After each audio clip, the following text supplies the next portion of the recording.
একটা বড় সুবিধা হলো আমার কোনো লোক নাই বিসিবিতে। আমি একজন খেলোয়াড় ছিলাম, আমি খেলোয়াড় থেকে অর্গানাইজার হয়েছি, আমি অর্গানাইজার থেকে এখন বোর্ডে একটা দায়িত্ব পেয়েছি। সো এখানে কোনো দিক থেকে কাউকে কোনো ধরনের কোনো অ্যাডভান্টেজ দেওয়া হবে না। The only advantage is going to get is BCB. আমি এই জিনিসটা আপনাকে রেস্ট অ্যাসিওর করি। আমরা এই দায়িত্ব নিয়েছি 15-20 দিন হয়েছে। এই 15-20 দিনে যা যা করা সম্ভব পার্সোনালি বা অফিসিয়ালি আমরা সবার সাথে কথা বলে জিনিসটা করছি। কালার এক্সপার্ট ডার্ক স্যাপ এবং মাইল্ড অন হ্যান্ডস টেকনোলজি সমৃদ্ধ অরিক্স অ্যাডভান্স ডিটারজেন্ট পাউডার আপনার লন্ড্রি এক্সপার্ট।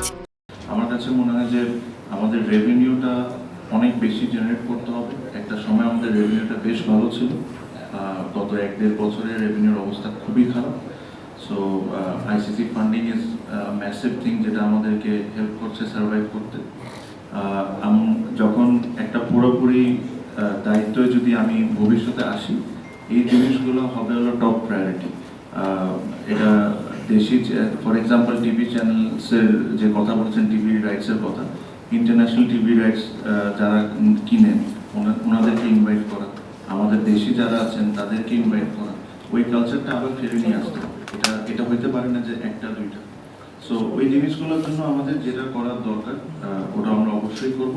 সাথে এটাও বলবো, অন্য সাইডেরও ইন্টারেস্টেড থাকতে হবে এক টেবিলে বসার জন্য। তো ওটার জন্য আমাদের কাজই হলো এটা, যে তাদেরকে কনভিন্স করে নিয়ে এসে যদি 2 টাকা বেশি বিসিবির রেভিনিউ হয়, so that will be a top priority.